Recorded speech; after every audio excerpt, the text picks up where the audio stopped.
Assalamualaikum warahmatullahi wabarakatuh. Nah, perkenalkan nama saya Galang Adinata. Di sini ada Keisha dan di kanan sendiri ada Apriani. Nah, kami dari kelompok 5 PTI ingin mempresentasikan atau ingin membahas tentang multimedia dan virtual reality. Nah, apa itu multimedia? Bayangin kombinasi teks, gambar, audio, video, dan animasi yang bikin komunikasi jadi lebih seru dan interaktif. Nah, multimedia sekarang ada di mana-mana, guys. Buat belajar, hiburan, marketing, sampai ngevlog. Selanjutnya, dampak aplikasi multimedia. Nah, dampak aplikasi multimedia itu ada dampak positif dan dampak negatifnya. Yang pertama adalah dampak positifnya, itu komunikasi yang lebih baik, transportasi data lebih cepat dan aman. Yang ketiga adalah pekerjaan selesai lebih cepat dan akurat. Nah, untuk dampak negatif, manusia itu pertama tergantung dengan komputer.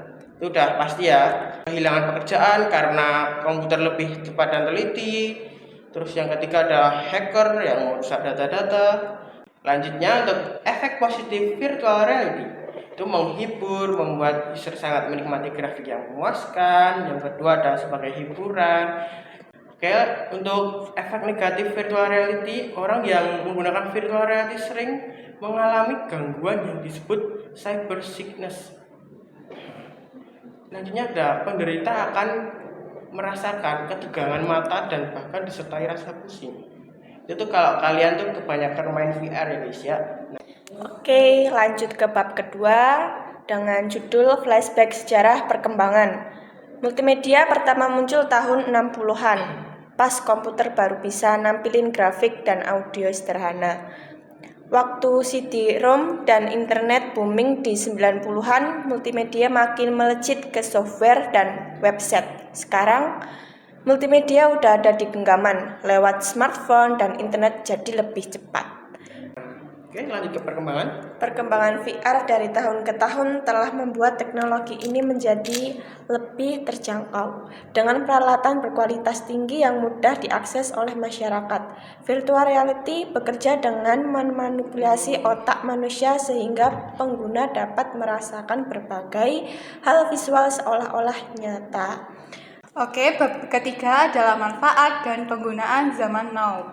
Multimedia benar-benar multifungsi. Buat belajar, multimedia bikin materi jadi interaktif dan seru. Di marketing, multimedia bikin iklan kita keki banget. Di hiburan, multimedia hadir lewat film, animasi, dan game. Lanjut ke bab 4, tantangan dan kendala. Gak mulus terus pastinya.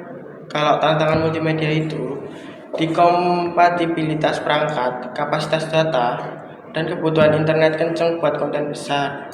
Belum lagi masalah hak cipta dan privasi. Sementara VR, kendalanya ada di harga perangkat yang masih lumayan mahal ya guys. Dalam hal sosial, multimedia dan VR udah ngubah cara kita belajar, kerja, dan komunikasi. Meningkatkan engagement sih iya, tapi juga bikin kita jadi kurang interaksi langsung. Di ekonomi, multimedia dan VR ngasih peluang kerja baru dari kreatif, software development, sampai pengembangan konten digital. Berikut kita akan bahas lebih dalam lagi ya untuk dampak sosial. Penggunaan multimedia dan VR dapat mengubah cara kita berinteraksi. Dengan VR, orang bisa bertemu dan berbicara dalam lingkungan virtual, mengurangi kebutuhan untuk pertemuan fisik. Ini bisa mengurangi rasa keterasingan, namun juga bisa menyebabkan orang kurang berinteraksi secara langsung.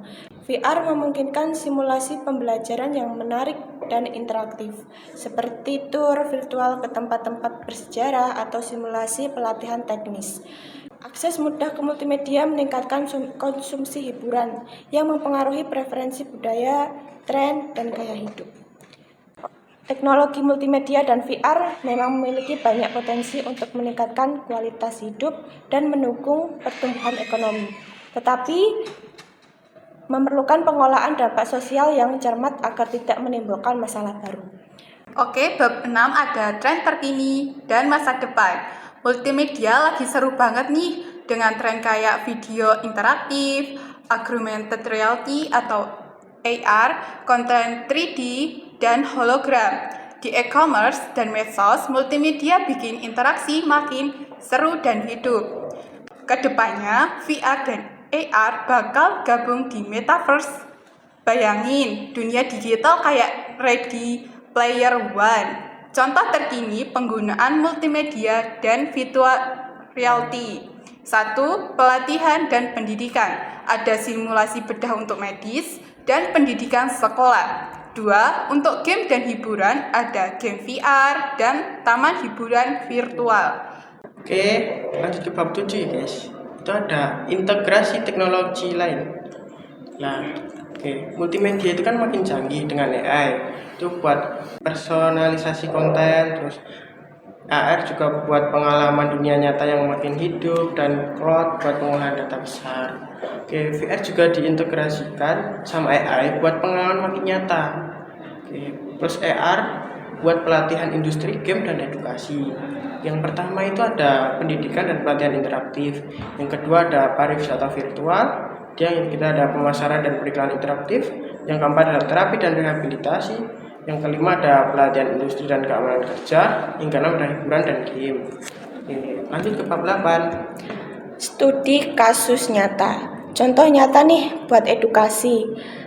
Khan Academy pakai multimedia buat bikin materi belajar yang interaktif.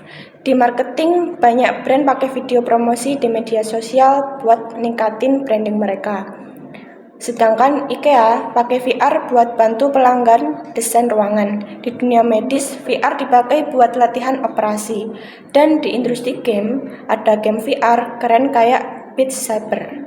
Oke, di bab 9 ada skill dan tantangan. Multimedia butuh skill kayak desain grafis, editing video, pemrograman multimedia, sampai digital marketing. Tantangannya dari perangkat keras yang cepat banget ganti. Untuk VR butuh skill pemrograman, desain UX, dan teknis simulasi 3D. Tantangan terbesar VR ya di aksesibilitasnya dan harga perangkatnya yang lumayan buat pengalaman maksimal. Lanjut ke bab 10, bab terakhir ya. Bab 10 ini berisikan tips dan strategi. Nah, gimana caranya buat ngatasin tantangan ini adalah yang pertama, buat multimedia kita bisa manfaatin teknologi cloud buat penyimpanan dan bandwidth. Plus kolaborasi dengan pemegang hak cipta biar tetap aman dan nyaman buat semua. Buat VR, bisa coba perangkat yang lebih terjangkau, lalu bikin standar keamanan dan kenyamanan buat kurangi motion sickness. Maksimalkan juga konten VR yang lebih variatif dan optimalkan pengalaman dengan bantuan AI dan AR. Yang pertama adalah pahami audiensi target. Yang kedua ada perancangan konten yang interaktif. Yang ketiga ada optimalkan kualitas visual dan suara. Dan yang keempat ada pastikan aksesibilitas dan kenyamanan buat penggunanya. Yang kelima ada penerapan cerita yang kuat. Yang keenam ada perhatikan keamanan data privasi. Dan yang ketujuh ada uji coba dan evaluasi berkala. Mungkin ini dulu ya guys untuk materi kali ini tentang multimedia dan virtual reality. Saya Galang Adinata. Saya Keisha Lintang. Saya Afriani. Kami pamit undur diri. Dadah. You